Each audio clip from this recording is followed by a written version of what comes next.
And welcome back to our continuing series on the 5 things that insurance companies don't want you to know with Stevenson and Klotz law firm here in Pensacola. Eric Stevenson again with us, and let's dive right into number 4 today. This is one of those myths. We don't know if it's true. We don't know how it affects us. We don't really necessarily care. But you say that it's an important point in our case that we're talking with you about. You say insurance companies and the lawyers that they employ are paid by the hour. Is that true or false? How does that affect us? Is it important? Is it something we need to know? It's absolutely something people need to know.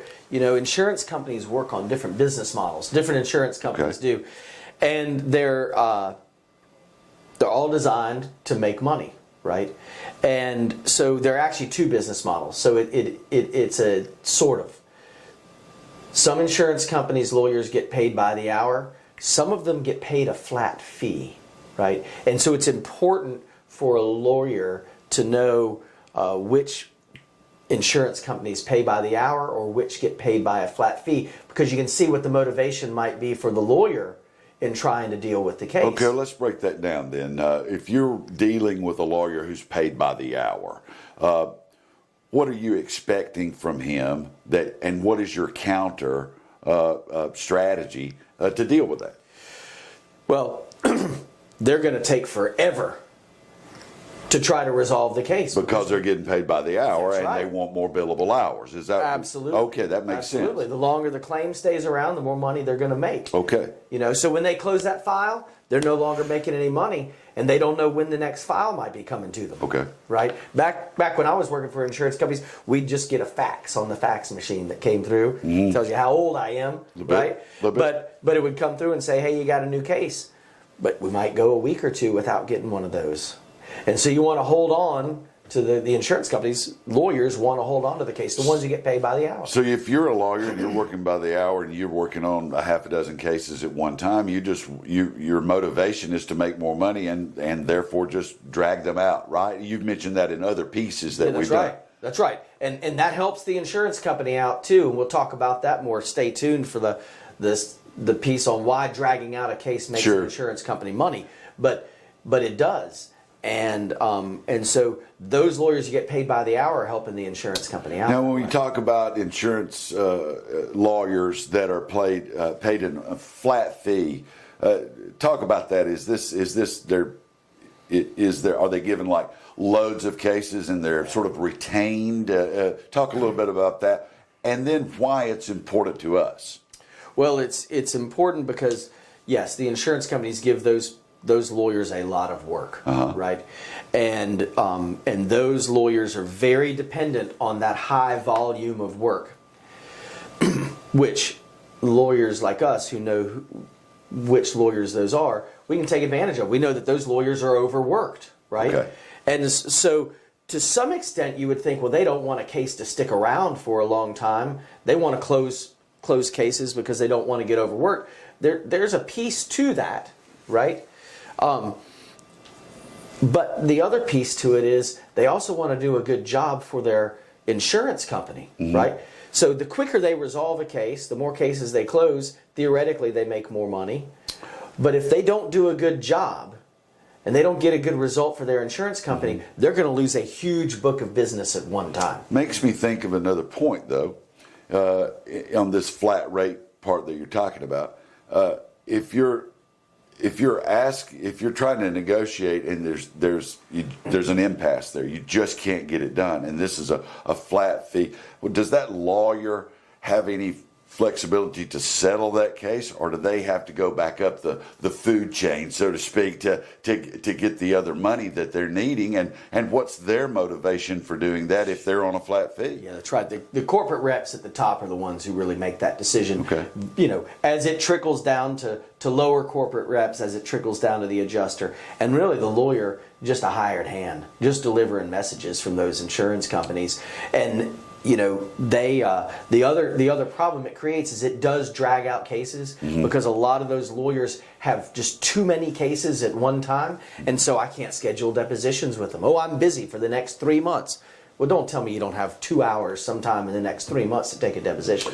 How many, last question about this particular point in this series, but how many lawyers does an insurance company employ to work on our specific case? 1, 2, a team? Does it differ?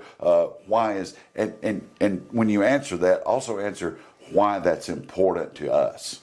Well, certainly the more complex a case, the more lawyers that they're willing to put on a case. But typically, there's going to be 2 lawyers on a case. A lot of times, a partner at the law firm and then an associate working underneath that partner. Okay. And that's typically the model that we'll see on most cases. Now, if it's a case that is very complex, has real serious ramifications for the insurance company, they might have a couple of partners and a couple of associates. But typically, it's going to be 1 partner and 1 associate. And what's important to know about that is the associate isn't the one making the decisions. It's the partner making the decisions. But most of the time, we will see the associate and interact with the associate more than the partner, because the insurance company would prefer the associate work more on the case and do the legwork on the case, because that lawyer bills at a lower billable rate. Okay. Right? All right. It's all about finances.